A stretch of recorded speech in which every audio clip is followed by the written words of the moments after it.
এবার সে তার লম্বা ঠোঁট দিয়ে নেকড়ের গলা থেকে হাড়টি বের করে আনল। নেকড়েটি এবার যন্ত্রণার হাত থেকে মুক্তি পেল।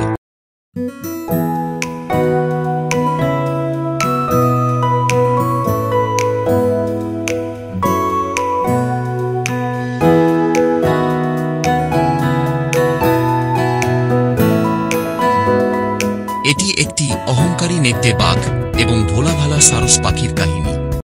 একটা গভীর জঙ্গল ছিল। সেই জঙ্গলে বাস করত একটি নেকড়ে। তার স্বভাব ভালো ছিল না বলে সবাই তাকে ঘৃণা করত এবং তার থেকে দূরে দূরে থাকত।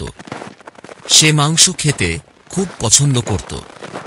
একদিন মাংস খেতে খেতে নেকড়ের গলায় মাংসের এক টুকরো হাড় আটকে গেল। এরপর থেকে সে আর কিছু খেতে পারছিল না। সে চেষ্টা করলেও খেতে পারত না। তার খুব ব্যথা করত। অনেক রকম চেষ্টা সে করেছে, তবুও সেই হাড়টিকে সে তার গলা থেকে আর বের করতে পারল না। ধীরে ধীরে তার খাওয়া বন্ধ হতে লাগল এবং সেই সঙ্গে প্রচণ্ড যন্ত্রণা সে অনুভব করতে শুরু করল।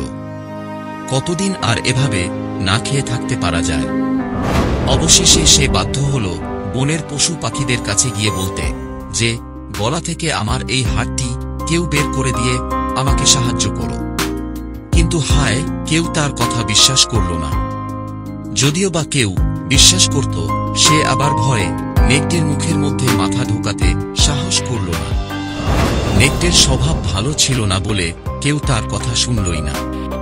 অবশেষে নেকড়ে একটি সারস পাখির কাছে এলো।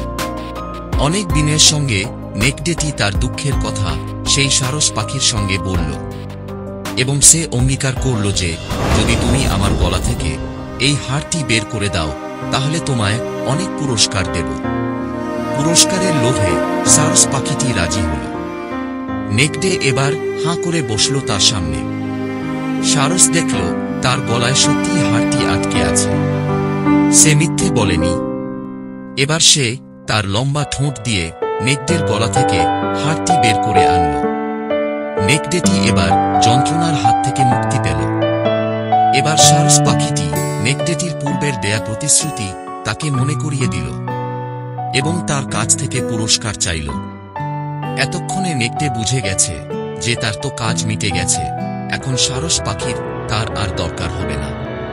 এবার নেকড়ে বাঘটি বলল, তোর তো সাহস কম নয়। আমার মুখের মধ্যে মাথা ঢুকিয়ে তুই যে এখনো বেঁচে আছিস, এটাই তো অনেক। এটাই হলো তোর সবচেয়ে বড় পুরস্কার। আমি যে তোর প্রাণ ফিরিয়ে দিলাম, এইটাকেই তুই বড় পুরস্কার মনে কর। দূর হয়ে যায় এখন আমার সামনে থেকে। বেশি কথা বললে তোকে মেরেই ফেলব।